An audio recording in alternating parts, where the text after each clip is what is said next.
Good morning, traders. I hope you guys are ready to get to it again with none other than the best morning show to watch and get all your market knowledge that you guys need to go ahead and trade the day. Welcome to PreMarket Prep, guys. We got another great show for you guys. We're going to talk about rotation from value to growth. We'll get into the crypto brokerage, Voyager Digital.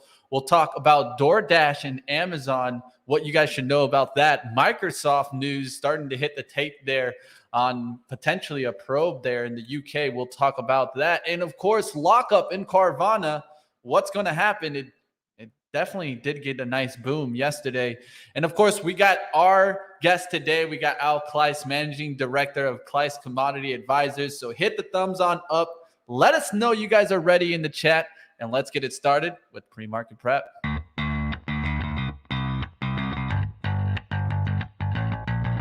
Coming to you live from downtown Detroit, this is Benzinga's PreMarket Prep with your host, Joel Elconin. This is a volatile puppy here, isn't it? And Dennis Dick. I'm bidding a penny. I will buy the stock for a penny.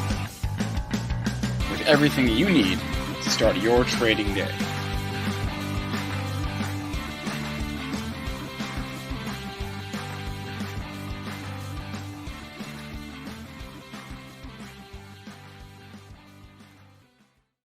All right. Good morning, guys. Let's go ahead. Let's bring on Dennis Dick and Joel Elconin and get into the futures action. What's going on overnight, Joel? We're in the red by 16 and a half handles at 38.1750. Snuck up to close to 38.50. Couldn't hold that. Hey, Joel, I know you're an ape, but we got to take off AMC. We got to look at the ES. Oh, boy. AMC. We know what Joel likes. That's the real driver of the market. It's AMC's always been the driver of this market. Yep. I just got to go grab a banana. Down 17 handles, 38.17. Crude, what a call by Citigroup, Dennis. Holy Toledo. Now it's up 44 cents at 99.92. Can it recover triple digits? Gold down 190, 17.62. You know why gold's mounting? Because there's no inflation out there. Silver, that's up 8.4 cents at 19.21. Bitcoin back under 20K, down 425 at 19,965. Ethereum futures, they're in the red too. They're down 19.50 at 11.25. Triple D, did quiet night? What was going on out there? There were some fireworks out there, I imagine. It was quiet. The nights have been kind of quiet until you get past 8 o'clock. You know when the fireworks start? It's always when Europe opens.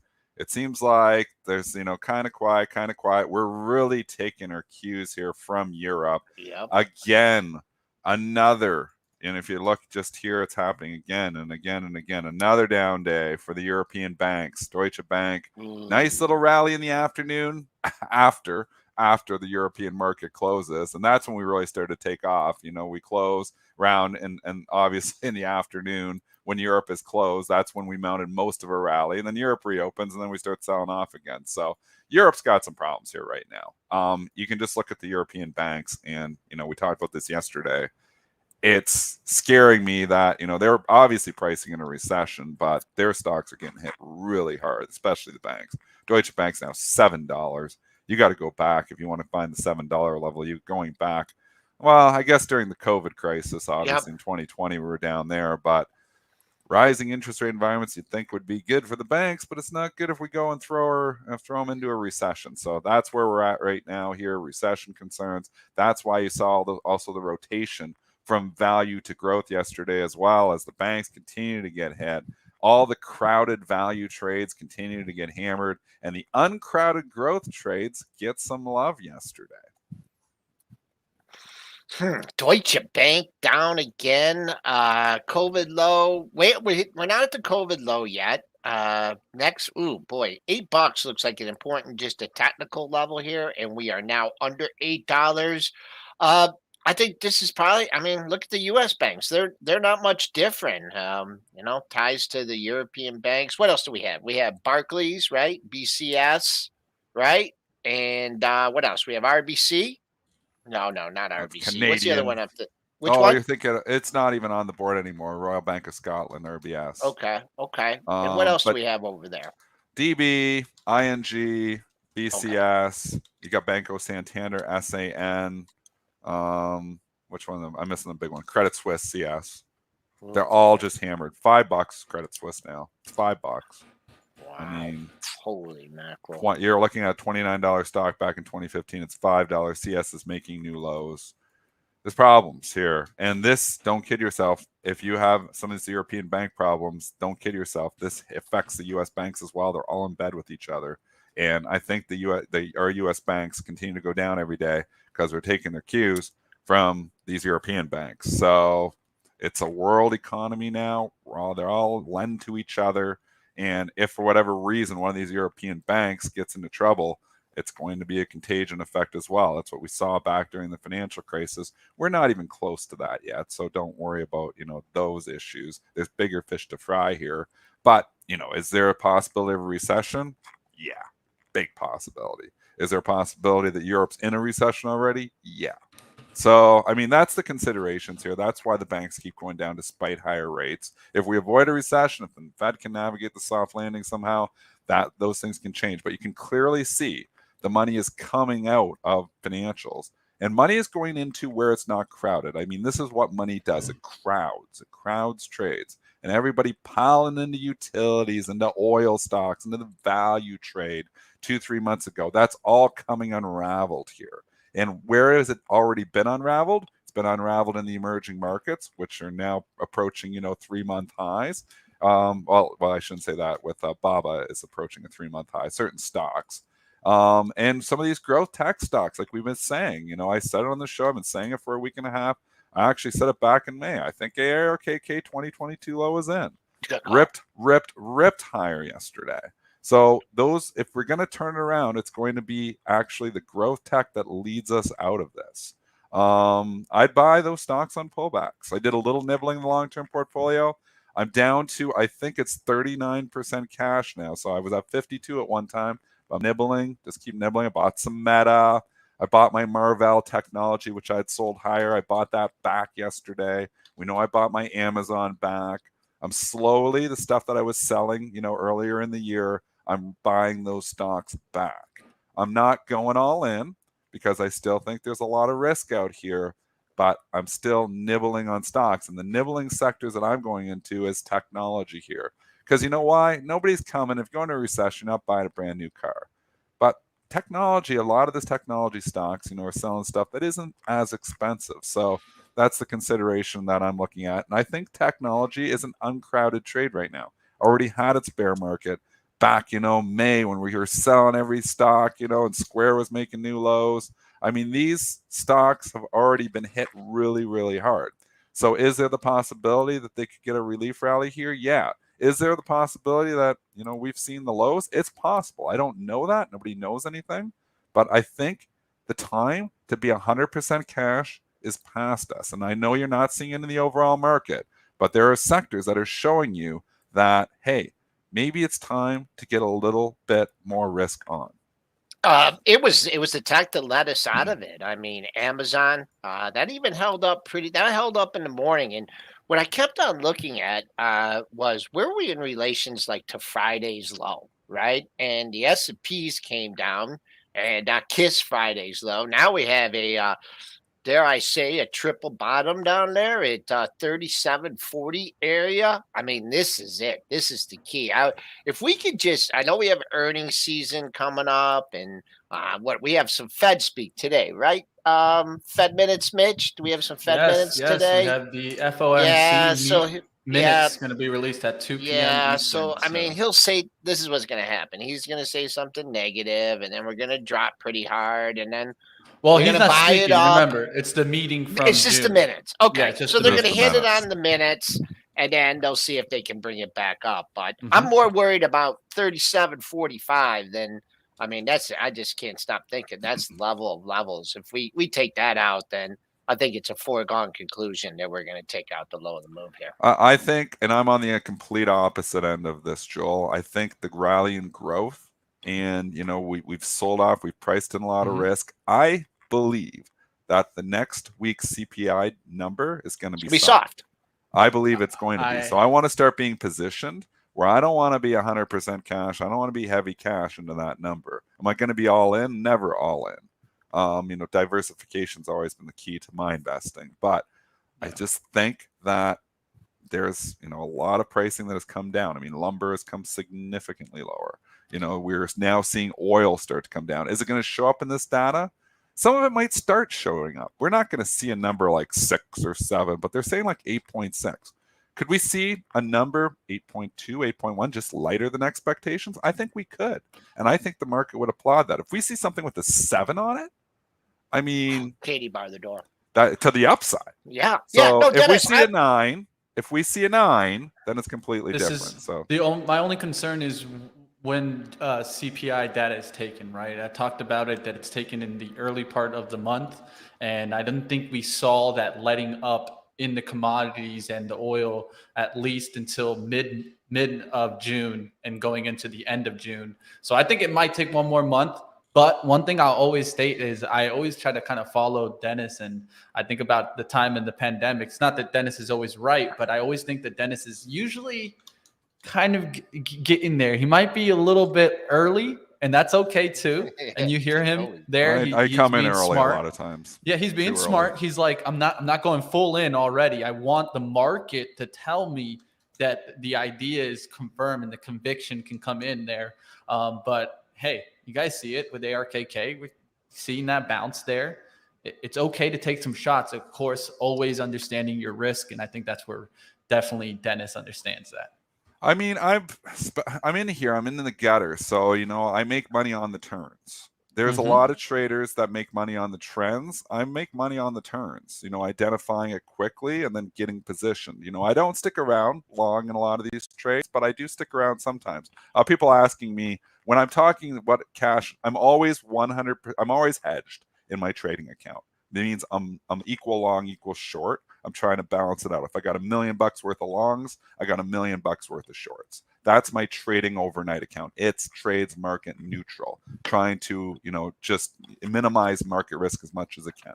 My long-term account is long only. That's my long-term investing account. And I like to talk that stuff because that's stuff you guys can, follow me on. I mean, these little trades and stuff, I'm in and out. That stuff I don't really talk as much. I don't talk at all. I'll talk strategy, but I'm not talking specifics because one, I don't want to talk my trading book. I don't want to be buying something, and I might sell it later today and actively talking. I don't talk that. But, when I'm buying something for my long-term account, I let you guys know because it's my opinion that, I kind of like this here. I let you know Disney, it's been a bad one. I mean, I bought Disney. I started buying at 125. I bought more like 110. I bought more like 104. And I'm like bag holding the thing. Do I think Disney is a good long-term holding? I do. I think Disney eventually turns it around. But, in the short run, it's been a pretty ugly trade for me. It's been a lot. Anything that I've bought in the long-term account the last 3 months with the market going lower, I'm pretty much down in. There's very few stocks I'm going to be up in that I've bought in the last 3 months. Obviously, I bought some stocks a decade ago, and I'm up significant in those. So, I'm always just, adjusting. So I was at one point in time, I was 53 or 54% cash in the long-term account. I'm down to 39, I think now. So I've brought it down where I've bought stocks. And the recent stocks I bought Meta, a week ago. I bought... trying to think. I bought Marvell Technology yesterday, MRVL. I bought Micron, but I was early on that one. I mean, I'm picking up some technology companies that, I think are getting to reasonable valuations. I own Google. I went through my long-term portfolio a little while ago, and you could do that as an exercise too, Joel. Like Joel has a long-term portfolio as well. And it's got I haven't added anything, but you're like so nimble, Dennis. You take it down to that. I mean, I'm pretty much all in. I mean, I have whatever my cash position is, whether or not you never really go like. I know. Yeah, no, it's no, you're super nimble on that and timing the market. And like I did a little bit during COVID. I mean, there are certain times, but it's just, I mean, it's you're so nimble and you are so in tune to the rotations. It's really a difficult thing to do. When you're sitting here, you've got an edge over everyone else. When you're putting in an 8-hour day sitting at your desk, you get a feel. When you're trading the same stocks, and I'm not trading like these small caps, social media darlings. Like I trade in the mega caps, the big caps. That's where most of my trades are occurring. And you get a feel. you get a feel for when, it feels like it's turning because you're picking on the same stocks. I mean, and the charts help us too. I mean, Amazon, for instance, we knew there's major support at $100. That's the old 2000. Look how many times it bottomed just above 100, Joel. I mean, May 101, and then June 101, 101, 102, and then it gets down just 3 days ago, 102 again. I mean, these major support levels, and it's the reason I struck on Marvel. MRVL, if you look back, and I sold it higher, so I wanted to eventually get my shares back, and I am. I mean, look back to 2021, $40 was a major level on this. The thing was 90, it's down to 40. Could it go lower? It could, absolutely. But do I want to take a shot at my long-term account at these prices? I think so. So, and would I take a shot on Micron? I'm already in Micron. Would I add to it? I think I might actually on a pullback add to my Micron position. Nice candle. I want to go back to that Micron because I ended up doing that as the stock of the day. I believe, man, so long ago. What's this, Wednesday? So it was Friday that was disaster, right? Yeah, that was on Friday with the report. Yeah, Thursday night, and then Friday would be the reaction. Right. And what the basis of the article, the pre-market prep stock of the day is you said, can stocks go up on bad news? Can they shrug things off? Well, it didn't go green that day. That's always a big it's very hard for that, that a company comes out and says something. But look what it did yesterday. I mean, now the question, and then and it's also with the market, nice bounce, can it hold? We're in the red just a little bit today, coming in holiday, just a little bit slower trading. But now you gotta level the lead on here. I mean, even if you want to take it's $5 from the low, but if you're taking a shot at 56 here, or maybe wait for a little bit of a pullback under 55, 54.5. At least you got to level the lead on now, right? As before, after the report, you didn't know if it was going. I mean, it would have been nice to bring it in at 50. I think it did trade under 50 in the pre-market trading, though. So it's just to look at Micron. It's actually not. It's above where it was on Thursday. Don't want to pull us too far away from this, Dennis. If you have something to add, I just want to add on Micron. When stocks stop going down on bad news, write it down, guys. That's a sign that they're oversold. So that's a sticky note right there. We were saying, I said it on the Micron report. It went down and then it went green and then it came back to the red, but it never really went down hard. And that was terrible guidance from Micron. But there was a lot of bad news priced into that. So, I mean, a lot of the bad news already priced in. And that's what we need to see this earnings season. Because, again, this is the one thing that keeps me with a lot of cash. We're coming into an earnings season, and I think the earnings are not going to be good. I think you're going to see some earnings warnings, and that's, scaring me. I think you could see a rally ahead of the CPI number. But once we start getting to the Amazons and the Apples, you get some warnings from the big guns, those stocks could get hit.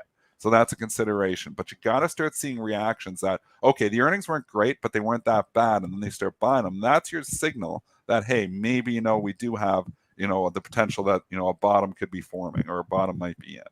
Micron's reversal yesterday was a nice trading action after, the washout low, say it on Friday, when everybody's like, oh my gosh, they cut guidance, I'm just out of this. And that's a capitulatory event. It doesn't have to show up always just, as a huge down 20%. People think capitulations like this, that's got to be down 20%. It doesn't have to show up like that. It can just be, that selling, steady selling, and then you get a pretty good candle. But, it's just like the volume spike, the earnings, and everybody's just like the weak hands are just finally out of it. So I would buy Micron on a pullback here. I think there's a possibility that $51 level that we saw 2 days ago could end up being your 2022 low on it. Am I right? Who the hell knows? All you are is taking shots and making calls. Like I said before, if I was right 100% of the time, I'd have all the money in the world. So you can't, be right 100% of the time, but I only have to be right 51% of the time. And if I'm cutting my losers, and letting my winners ride a little bit, I can be wrong more than I'm right and still make money.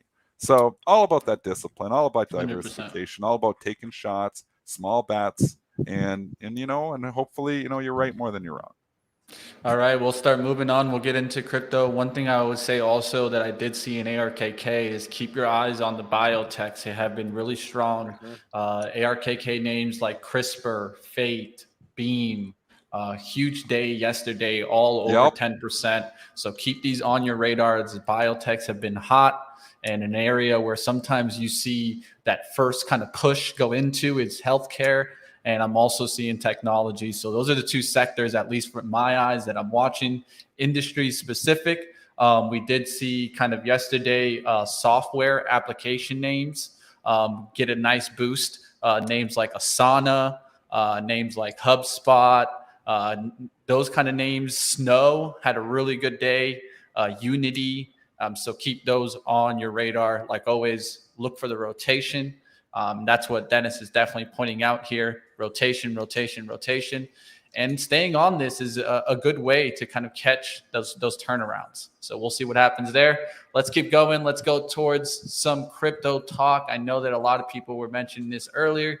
Let's go into what's happening here with crypto brokerage Voyager Digital here. They're filing for Chapter 11 bankruptcy protection. The filing lists assets between $1 billion and $10 billion and liabilities in the same range. The company said it had roughly $1.3 billion in crypto on its platform and holds over $350 million in cash on behalf of its customers at the New York Metropolitan Commercial Bank here. We strongly believe in the future of the industry, but the prolonged volatility in the crypto markets and the default of Three Arrows Capital require us to take this decisive action. And that's from Voyager CEO Stephen Ehrlich. And that's crazy because I feel like the writing's been on the wall here for a little bit here on a lot of the crypto platforms. I think it's something that we've been pointing to. But if you haven't been kind of keeping up with the news, it could have been a very sad morning today reading that. I mean, so the first one was this stable coin, and I don't follow this stuff at all. I don't have any of my money. Obviously, I had a little bit of Bitcoin, which I still got a little legacy position there. And I had some Ethereum, but I had sold it. I mean, I don't know. I don't follow this story on any of this stuff, but I know in that stable coin, the one that was supposed to be pegged to the US dollar and it collapsed to zero. I mean, that's a sign that, hey, none of this stuff is safe. So now you start seeing like the runs and people want to get their money out. And then all of a sudden you got like bank runs on these cryptocurrencies, and then one falls and there was another one falls. Now Voyager falls. I don't know what the difference between any of these things are. All I know is if you're getting, you're getting a high interest rate in some of these things, when you're getting 8, 9, 10% yields in a 1 or 2% environment, there is always risk. Don't kid yourself. There is always risk. None of that is risk-free. I think some people are learning that the hard way today. I mean, people are asking, am I going to get my money back out of Voyager? Well, it's going to go through a bankruptcy. Whatever's left, maybe you're going to get a piece of it back. Who knows? The odds are you're probably not going to get all your money back. So I don't know anything about this, though. Again, I just know when you go through a bankruptcy, sometimes there's something left. The customers are there. Sometimes there's something left. Sometimes there's not. There's some liabilities there. So who knows, but not fun day if you've got your money invested in any of this stuff. Definitely not a fun day. Let's go ahead. We can shift on over. Let's get on out of the crypto area. Let's talk about DoorDash falling, shares falling in the pre-market following a report of Amazon stake in Grubhub. So this is an interesting deal here. Amazon will acquire warrants that work out to 2% stake in Grubhub. And they can acquire warrants representing an additional 13% stake if certain performances obligation pertaining to customer acquisition are met. So big day there. Amazon stepping up to the plate. Never want Amazon coming into your pool. And we've seen this before. I mean, obviously, an investment into Grubhub or whatever it's called now is going to hit not only Dash. I would think Uber's trading down too. Yes, it is. Uber would be trading down with this because they got the Uber Eats. Nope. So Dash, your direct hit, down 6.88%. Uber down 3.2% on this. Sometimes these are opportunities to get in. I mean, one thing to consider is that Dash was up big yesterday, so I think you'll have the shorts saying thank you very much. I'm going to cover in here. So I wouldn't be surprised if these actually bounce back because we didn't talk too much about it, but growth has moved back into favor here, at least in the short term, especially after today. So I wouldn't be surprised, especially even on Uber more so than Dash because it's not a pure play. I think you'll see buyers actually on the dip on Uber on this. It's been historically, Joel, and you can probably back me up on this. It's been historically a buying opportunity when your stock gets hit because Amazon comes in. I mean, remember that one day? What was it like? Was it Target when remember when Amazon bought Whole Foods? It wasn't like Costco was down like 50 Kroger. points that day, and Kroger was down, Yeah. and they ended up all coming back. So not immediately. Not immediately. Yep. But historically, it's been more of a buying opportunity than a selling opportunity. So I'm not jumping into Dash here, but would I be so inclined to maybe buy Uber on this pullback? Maybe. Not long term, but as a trade, maybe. I'll just give you a buy zone here, and it's actually nowhere near it because of the big rally that we had yesterday. 65.69. I mean, that was yesterday's low. That's another $4. It doesn't look or feel like they're going to get it there because they didn't even get anywhere. I mean, the news hit, right? Maybe if they say it on CNBC a couple more times, but this had a big rally yesterday, so people probably got squeezed on it. And now I was off on the mid range there. The mid range is lower than that. Let me get rid of that. What was the low? The low was let's just call it 57. What was it? 10 point? Oh no, 18.9. Add 9 to 60. 67, 68. But just the way it's looking now, it doesn't look like the Bears are going to get it down that low. And then you're right. Whole Foods. I remember Kroger. It took a while. But those did come back. If you want to wait and buy this thing on strength, you got the pair of highs here, and then you got the high from yesterday. This just costs $75 if you want to wait to buy it on strength. Next.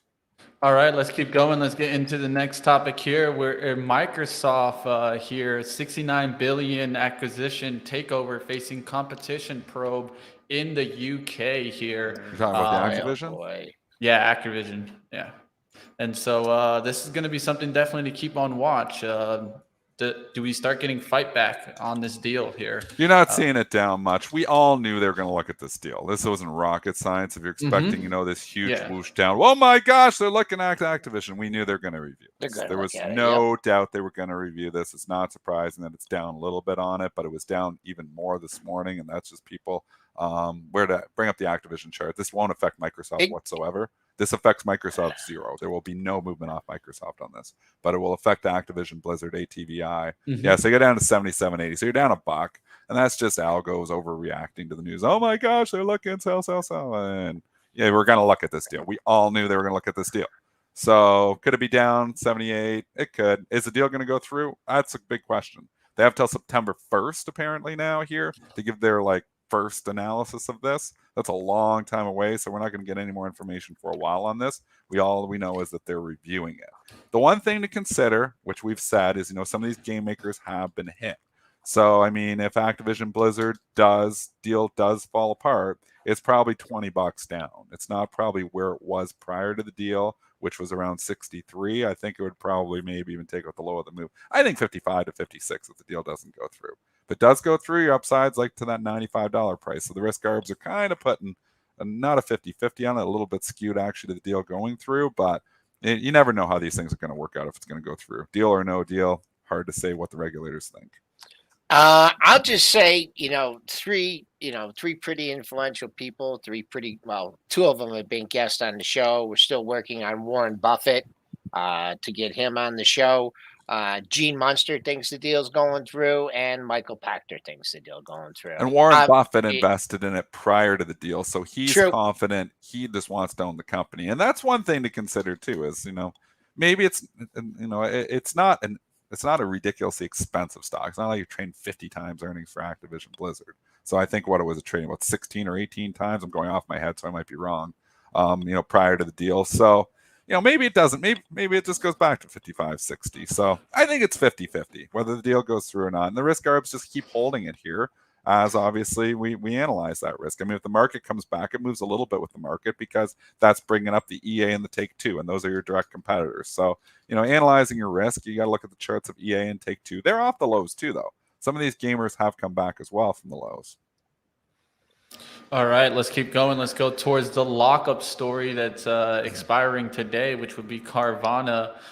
There's about 10.23 million shares expiring on July 6th. So just keep watch today. It just had a huge run into this move. could be setting up for a play today. What do you think happened there, Dennis? Oh, they squeezed them. This is crowded trades 101. Everybody gets short ahead of the lockup expiration. I was working for a few days, but then if you stick around too long, sometimes they stick it to you. And that's what they did. They stuck it to the shorts yesterday. I mean, we saw it off the hop, and that's why I tweeted it out. When the ARKK was trying to hold, it was just slightly in the red, and the S&Ps were getting hammered, and I was like, you could see some growth tax unity starts going green. I'm like, you could start seeing that, hey, this was going to be a growthy type of day. I tweeted out at like 9:45 yesterday that ARKK was holding up well, and then I tweeted again. Exactly. You could just feel that it was going to be one of those days where value was going to be out of favor and growth was going to be in favor. This obviously, it's whether it goes bankrupt or not, who knows? I'm not commenting on that, but you could kind of see the setup yesterday for a vicious short squeeze and growth names. And then you had a real setup in Carvana because you have people who are short ahead of the lockup expiration, a known date. Sometimes these known dates get very crowded trades, and people who were shorting that ahead of that lockup expiration absolutely got hammered yesterday. So on pullbacks here, those shorts that are caught from yesterday, hoping that today's lockup expiration will bail them out, will be looking for a buying opportunity. So I don't think this is coming back into 24, 25 anytime soon. Nope. I think the squeeze is still on. Okay. And how about like a big fund? Like they sit this thing out like the entire time, right? And they get, probably sitting on good amounts of cash, maybe not one fund, two funds, three funds. And they go, let's just jam it today. And they get going higher highs, a little bit. They let's take a little break at 23. 23 is the top. Boom, 24. Take a little break at 24. Boom, 25. Probably a big volume day. So down huge volume. Yeah, day. down. Let's see. What was the volume yesterday? This is a good almost exercise 20. Too. 20 mil yesterday. What's the lockup expiration here? The total amount of shares today? 10.2. 10.2. So half of yesterday's volume, and they're not all selling. No, that doesn't mean just because they can sell doesn't mean every single person sells. Not at all. So maybe get a couple million worth of selling today because people, there's going to be some buyers too, though, and those buyers are going to be those shorts who are getting squeezed right now. I think the squeeze is on in Carvana. A lot of people think it's going bankrupt. It very well might go bankrupt. I've said that it's a possibility when the debt starts trading higher. Yeah. It's possible, but nothing goes straight to zero. And I'll tell you, people who think shorting stocks is easy would have a hard lesson in Carvana yesterday because shorting stocks is not easy. No, it's all about timing a lot of the times. Yes, 100% timing. Well, one of the things that can always happen to you is moments like this where something comes in. It's like I got out of my CarMax short. I was looking at CarMax short for a little while there. Was able to make a reward one, but got out of it once I started realizing how strong Carvana was. You have to know what's going on in the industry because if you don't, you could easily get caught. Next thing you know, your stock's pushing on up because another stock is squeezing here. And a lot of stocks are starting to get higher and higher short interest as this environment continues. That's going to leave more and more room to some rips to the upside, especially biggest volume day since May 16th. The idiot money managers that come on CNBC, they're all talking about, they've all moved on to value. Yeah, you got to be in value in these growth stocks. They're so late. They're so dumb. I mean, and there's some smart ones, don't kid yourself. But the majority of these money managers, this is why 90% of them don't beat the market because they're dumb. That's so dumb money. No value now? It's dumb money, man. And they come on and they're talking, and they're I don't remember what were you talking about right before that? Because I lost my train of thought. We're talking about how at the end of the day, there's a lot of short squeezing on up there. There's a lot of opportunity on the downside. We're seeing a lot of things getting hit, but the rotation's what matters there. I think you're pointing out how there was a money some manager. People are talking about rotation to value here. It's the opposite of what we're talking about. Well, and that might be the case, but I mean, there was a money manager on CNBC who was talking about, we're going into a recession here. It's time to put on some hedging trades. I was like, what the hell are you talking about, man? You're going to hedge now? We just fell 33%, 35% on the Qs. We're down 23% plus on the S&P. You're down 80, 90% on some of these stocks. Now you're going to hedge? This is like backwards, man. You had to hedge 6 months ago. I'm taking my hedges off. I'm adding positions. I mean, you guys are so far behind everyone. These money managers on CNBC. There is some good ones. Don't kid yourself. Some fantastic money managers out there. We had one of them on the show yesterday. but most of them are just stupid. And I mean, you're coming on and you're putting on hedging trades now. It's like that one commercial. Oh, the market's down. I got to go put some hedging trades on. It's too late when the market's down. You got to put the hedging trades on before the market goes down. You don't hedge at the bottom. You don't start selling out and like shorting stocks at the bottom. You sell them when the good times are there. So, I mean, this is this market, though. This is what the market is. I mean, it's full of dumb money. It's why if you're in the market and you take your time to get educated, there are edges. There's good traders out there like Christian Fromhertz that make money every single year because, they're reading, and they're understanding, and, they've got their systematic approach to the markets. And it's tough to call the markets, but I mean, you gotta like anticipate risk. It's no good to see the risk and then put on the hedging trade. You've got to anticipate the risk coming. And this writing was on the wall for the gift of all gifts. I mean, the Fed laid it all out for us, back in November, December. I mean, we knew 2022 they're going to be raising rates. Oh, and everybody says, oh, well, we went through raising before. We'll just make new all-time highs again. No, we never went through this with inflation. We haven't seen inflation like this in 40 years. This is a completely different animal, and nobody knows how this thing ends. I'm saying the RKK 2022 low may be in. I could be dead wrong on that. You could be. Hey, we're up again. Hey, Dennis, we got our guest. We got our guest in the background here. All right, let's go ahead. Let's continue on. Let's get into the commodities talk here. Let's go ahead. We're going to go towards our special guest on the day here. This is Al Kluis here, Director of Kluis Commodity Advisors. Let's bring him on here. Welcome to the show, Al. Glad to be here. Thanks for the invite again. All right. Great to have you. We had a very technical trader on yesterday, and I know you do your technicals. This man does his technicals by hand, right? Several charts every day, man. Oh, you can't let the internet. That. So this is he's also very familiar with the farming industry, and we're going to talk fundamentals. We are. Look at he's breaking those charts out for us right there, baby. You go, baby. I love it. Love it, Al. Love it. All right. That's just a great exercise, though, because when I write something down, you really get it put into your head. Exactly. I mean, Al, I want to just ask you that question too. Like, why do you write it down? Like, I write stuff down because I really pound it into my head. But why do you still do it that way? Which just because it works for you, maybe. It tends to stick with it, and I learned this method from a retired executive from Cargill over 45 years ago. I probably couldn't see the charts real clearly. I chart 1 week red, 1 week black. It lets me see patterns.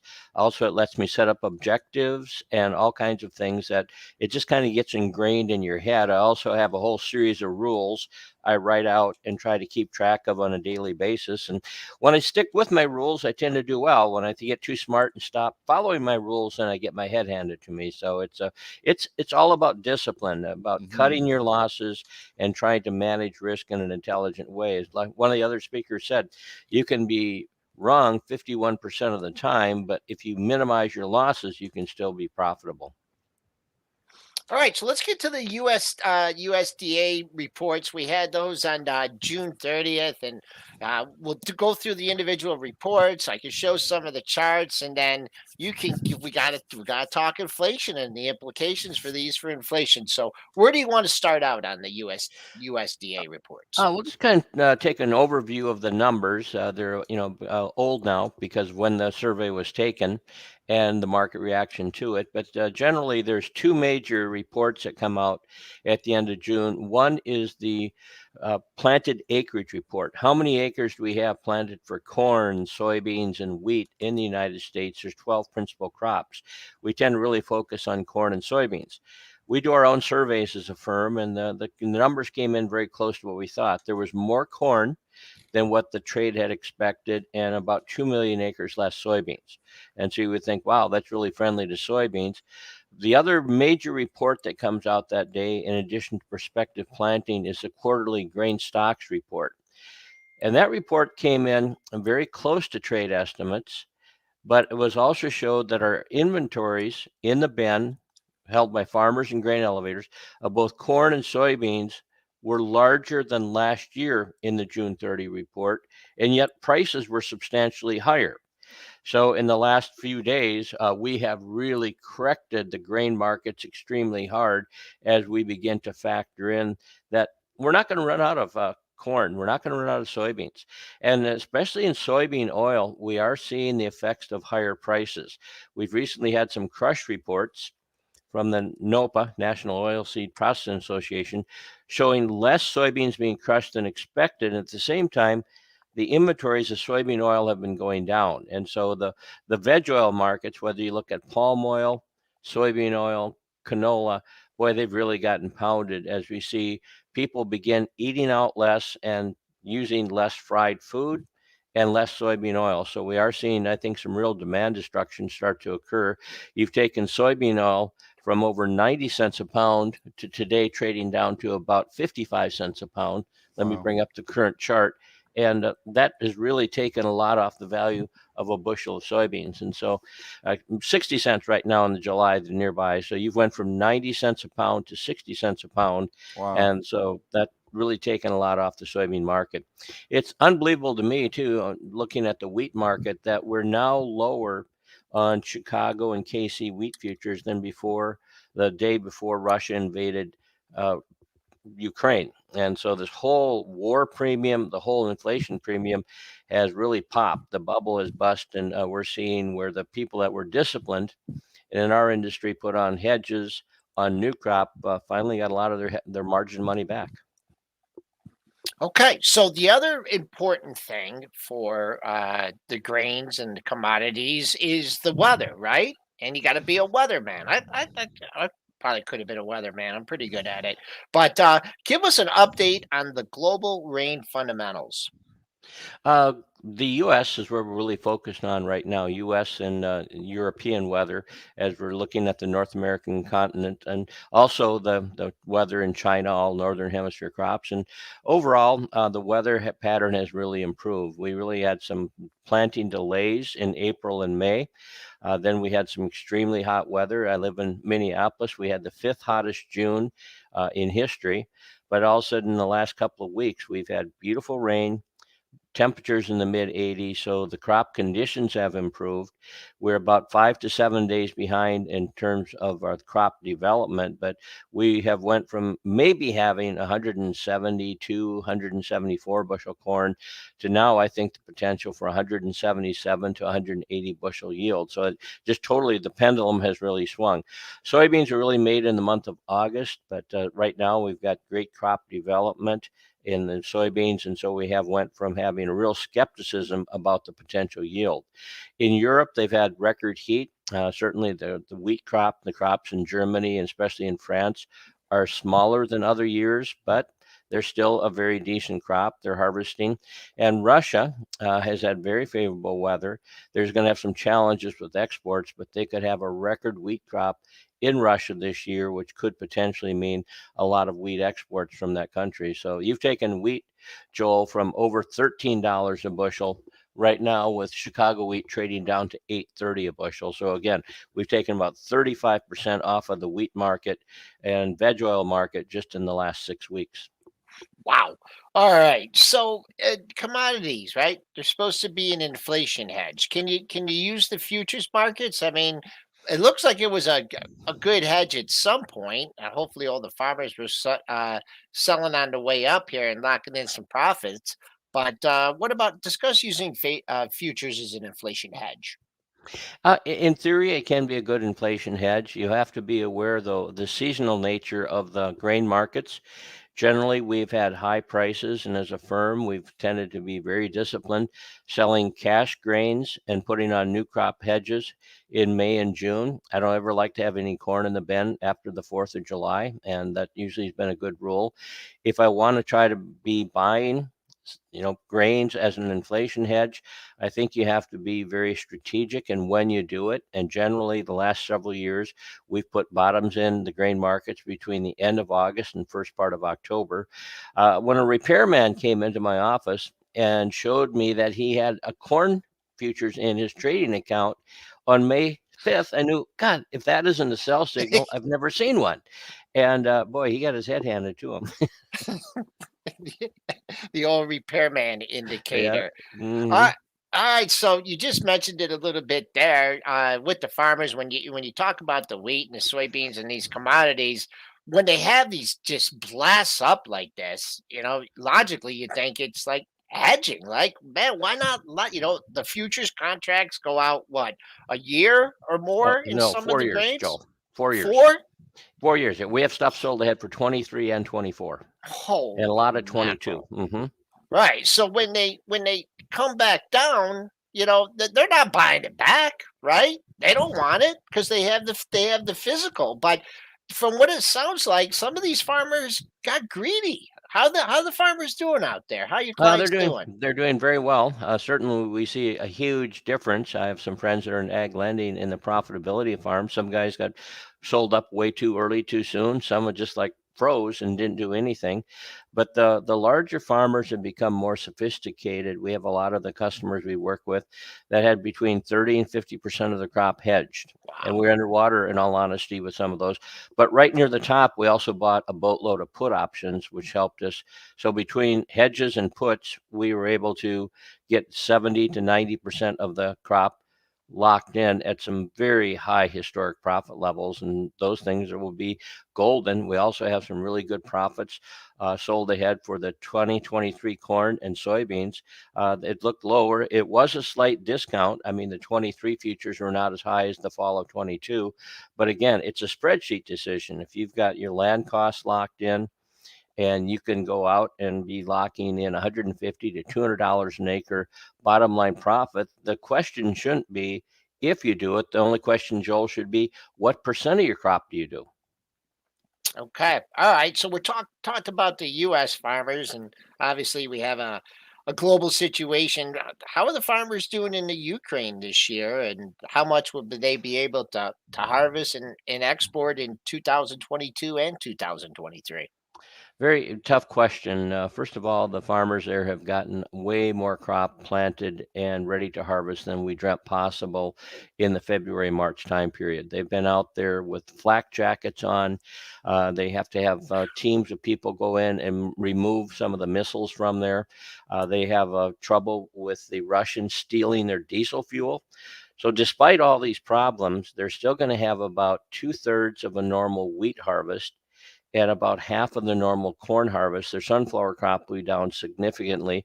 The problem they're running into is that with the blockade of the Black Sea ports, they can't get rid of the grain. That grain all backs up into the interior market. So you're going to have a harvest that's starting right now and expanding over in the next month.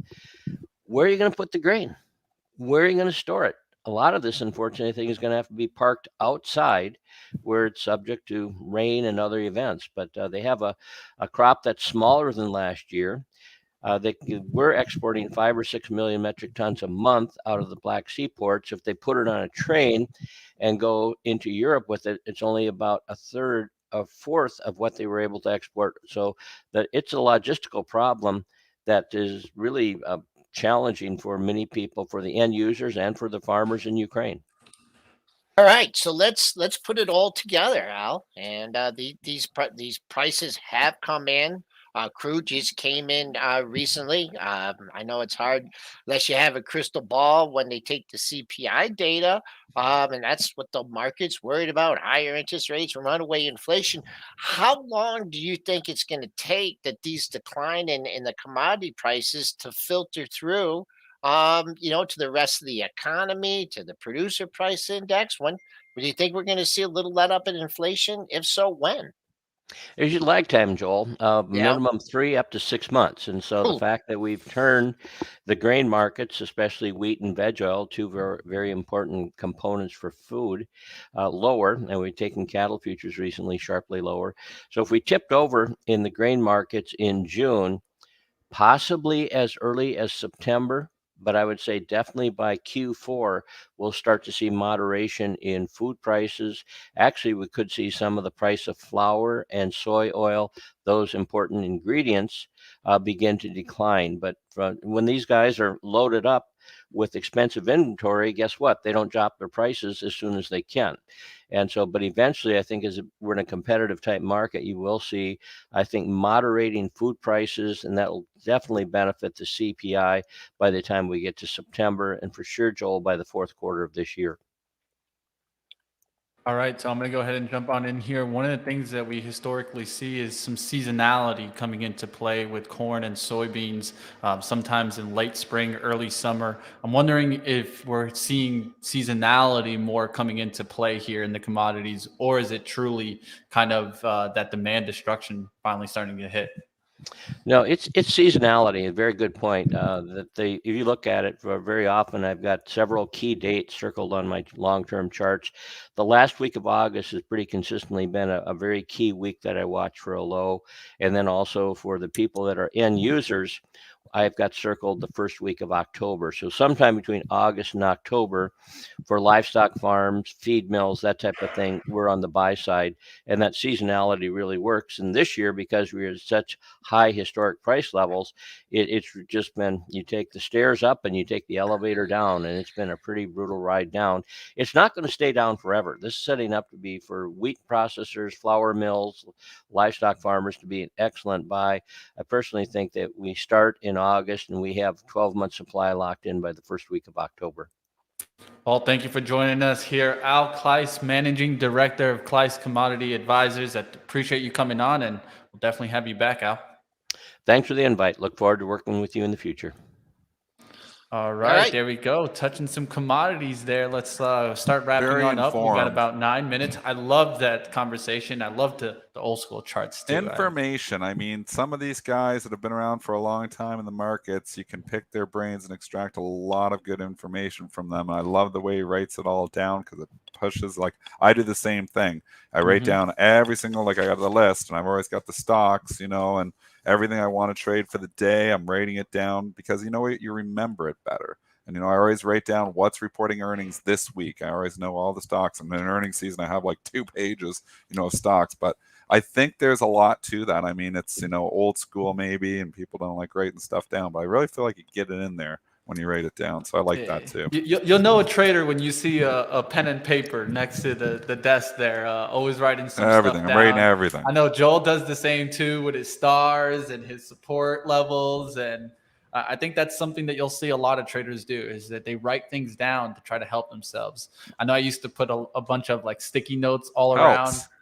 But it definitely helps, and especially if there's specific things you want to remember. Mentioned there, but Al said there's some certain dates that he's looking at, and he always keeps them close to remind him, hey, we're approaching that date. Maybe some seasonality coming into play here. Something definitely to keep on watch. All right, guys, let's go ahead. Let's wrap on up here. We can talk a little bit about the mortgage rates. I don't know if you guys want to get into some housing talk, or maybe take some stocks from the chat. So if you guys have a stock to kind of talk about, throw it up in the chat. We can definitely hit some ticker time. But we could go really quickly. Let's talk about housing here. Average contract interest rate for a 30-year fixed mortgage rate conforming loan balances at $647,200 or less fell from 5.74% to 5.74% from 5.84. One of the things that we're starting to see is the applications for refinancing, of course, dropping big, 8% in a week.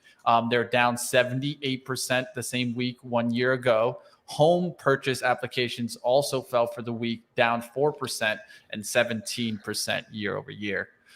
It's something definitely to keep on watch, how this interest rate hike rate is really going to affect the housing market. Well, we know, and we've been talking about this for a while, you're going to see some demand, you're going to see demand coming down here, and you're starting to see supply go up, and people are going to be a little more challenged to make those payments on some of the, some houses for sure. You could see more defaults coming, but it doesn't show up immediately. We've talked about that as well. As higher interest rates go, first people max out their credit card debt, then they max out their personal lines of credit. Then they stop buying or maybe sell a couple toys. It takes a while for it to start to really feed down to the housing, but people just afford a lot less house when rates are up here. The one thing, and to understand though, is the Fed isn't raising rates and keeping them up here forever. They're raising rates to try to tackle the inflation. They will bring them down quickly if we obviously get inflation in check. So that's something to consider as well. I don't think the rates are coming up here and staying up here for the next decade. And when it's the new norm that we're going to 5, 6, 7, 8% rates, and we're going to be here forever. I do believe the Fed will try to bring them down as quickly as possible as well, but we got to get the inflation in check. It's scary when Al's saying that there's a lag, and we're starting to see commodity prices come down, but there's a lag, and maybe it doesn't show up in this month's data. I keep thinking, it's going to eventually start showing up, and it is, because you're starting to see commodities coming down. You're starting to see a little bit of demand destruction across the board. So it's got to bring some prices in, but some prices are sticky, and labor prices are sticky. So that's, everything to consider. Eventually, housing stocks are going to be a buy as well, but to come in here and say, yeah, this is the bottom, I don't know. They've had a pretty good rally in the last week, though, like Linder, Toll. They're popping up here in the last week. Well, still historically, historically, rates are still kind of are low. I know it's hard. For sure they are. It's hard to say that, with because how low they were. But still, at a if you saved your money and you made some good investments and stuff, there's some deals out there now. And then so maybe you're paying a higher rate, right? But a house that you're going to pay $850 for, you're paying $650 for. It hasn't fallen that far, but like in Ontario, 55,000. But that can happen. That eventually is where we're probably heading. Yes. That 850 house could eventually be 650. So I think that 850 house, is now like 750 in my area. It's come down, right? But it hasn't. But again, these 850 houses were 400 3 or 4 years ago. So I mean, we're just giving back. It seems like everything's just given back the COVID bubble. I mean, we had that like all the charts and everything. I think it's a good exercise that you see. Oh, look at where it was. 100%. Where were all these stocks not in March of 2020, because we know it just got stupid. But where were they in January of 2020? That's where we seem to want to go back to in a lot of these stocks, giving back the COVID bubble. And we have done it in a lot of stocks. We're below it in some as well. But, that seems to be where we want to go. Like, let's look at a Square. Where was that? Just doing the exercise for the first time here with you, but we're kind of back 40s? To where we were in January 2020. We've kind of almost exactly 61, 62, 66. We gave back the COVID bubble. Nvidia has not. I mean, and people keep jumping at Nvidia, but if we look at where we were in January 2020, we were $57, still 149. So I mean, it hasn't even come close to giving back the COVID bubble. AMD a little bit farther, but again, it was around $50. 75. Could it give it all back? It could, if it really gets ugly. I'm not sure. But again, some of these companies are in better positions than they were, even despite, us potentially going into a recession. Some of these companies are just, in better positions than they were in January 2020. So I think it's a good exercise to look at before you buy a stock in your long-term account, look at where it was in January 2020 and look at where it is now relative to that. Forget about where it was in February of 2021, because that was stupid. That was mispricing. That was when S&Ps were approaching 25, 26, 27 times earnings, historical highs, like all-time highs. That was just mispricing. So now we got to reprice everything. And where is the S&P? Is it 15? Problem is that E comes down, that PE starts going back up too. So that's a consideration as well. But, long-term investing isn't as simple as looking at where a stock was. I'm going to buy here and eventually it's going back there, because a lot of these stocks are never getting back to where they were in February of 2021. You see the TLT? I mean, and, this is, it's come off now. I mean, it's had back up. Yeah. Yeah. Now it's, just another, dead cat bounce here. But this is, we've seen this before, some moves off the low. I mean, you had a nice one. Look at that rally that you had in 21. Of course, little different environment there with the markets, but then you fell off a cliff at the end of 21. And then, let's see that June low. And now you're pressing up against the June high. So, wow, that's right. We actually exceeded the June high there. Did we? Let me see. The June high in the TLT was 117.34. We got to 117.75. I would keep an eye on this for the next couple days. It doesn't, necessarily have to blast off the next monthly high, but a lot of times when you come up to this resistance area, it's like, can it make its support, right? Can it get up here? Maybe develop some good support at 115.5 or 116. And then to move up. But the TLT is giving you a a little ray of hope here as There's far a lot as of rays of hope. The growth stocks, the TLT, there's just been a lot of stocks, and we're getting now the S&Ps, as much as they lagged. Remember, growth was selling off, growth and selling off. The S&Ps kept holding up and kept holding up because the value stocks were holding them up. The S&P is a diversified portfolio, but growth tends to lead overall. Growth let us down. Growth's going to lead us out. So if you're looking here at the S&P, still kicking around near the lows. I guess we're a little bit off the lows. I think it's telling me, the tea leaves are telling me that you want to be starting to nibble into stocks. I just don't think this huge bear market is coming. I think we went through it all. we had a bear. We have in so many stocks. Is the bear market over for certain sectors? No, the utility stocks were so ridiculously crowded. And what a gift last week for the XLU to be coming up there and going to $72 from $64 and giving you most of your money back. Those are sells, because we have higher rates now. Those utility stocks are a crowded trade where people were protecting their capital. And I think yesterday's sell-off was now a slap in the face here again. I think, the consumer staples are a crowded trade. I don't want to own them. There's a lot of crowded trades there, but there's a lot of other stuff that is definitely on sale. So I think some reallocation here and putting some more risk into your portfolio makes some sense now. Not going all in, because again, nobody knows. We could go into this recession. People are saying depression. It could get really ugly, but I don't think the Fed. I think the demand destruction is going to start to show up, and once it starts to show up, I think the Fed isn't going to be as hawkish. I think. Okay, I'm gonna let you guys finish up, and I'll be back with you guys tomorrow morning. I'm gonna take an easy day. So everyone, have a good one. Definitely something to keep on watch. You guys go check out Joel Condon on PreMarket Prep Plus. Let's go ahead. We'll wrap on up. Dennis, I'm definitely going to be watching the growth today. I think one of those things I've been doing often is watching ARKK and just watching that, and also watching the components in that, right? What is leading it? What is not? I think that's what I was watching yesterday. That's why I keep on biotechs and tech. Those are the areas where I'm seeing strength. And it's in a lot of the cheaper names also in biotech. So I know that you biotech traders are a different kind of trader. I don't trade those often, but when I see relative strength, I'm definitely going to try to find it. I think Dennis is pointing definitely to some relative strength in the technology area. My question is, do we really start seeing it come in for semiconductors? All right. I think it started yesterday. I think it started started seeing yesterday. a little bit. You started seeing a little bit. Micron is leading a little bit there because we just got the report from it. AMD had a decent day. I'm long AMD, full disclosure. Bag holding from way higher levels there, but a little bit of hope. NVIDIA too, a little bit of hope. I don't think NVIDIA is going back and giving back the whole thing to $50. So I think at a certain point in time, NVIDIA is a buy here too. We know I bought some MRVL yesterday, just off that 40 level. Thought it came down enough. I got it 41.50. 42.90. So I almost got the low of the move, not quite.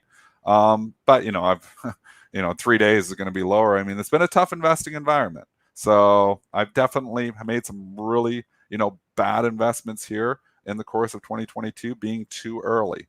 I might be too early here again, and maybe we're going to crash down, and maybe the CPI number is going to be hot, and we're going to crash and burn. But again, I just think the time to be all cash. I think the worst on some of these stocks is behind us. Not all of the stocks. There's going to be some, I don't want to own utility. I don't want to own certain things. I'm actually more aggressive to risk as opposed to risk adverse stocks like the utilities. All right, I'm going to go ahead and wrap on up. Dennis, have a great day and continue trading, my friend. Let's go ahead. We're going to start wrapping up. I'm sorry about cutting you off there a little bit. Let's go take a look here at what's for the rest of the day here. I've been trying to show this more often. We do have one show missing here. You guys can yell at AB a little bit later here. But upcoming streams, we got today live option trading, of course. Looks like I'm going to be by myself today on live trading. So I'll try to do my best to keep the energy flowing. If you haven't checked out our YouTube shorts, check them out, guys. We've been getting a lot of views on these.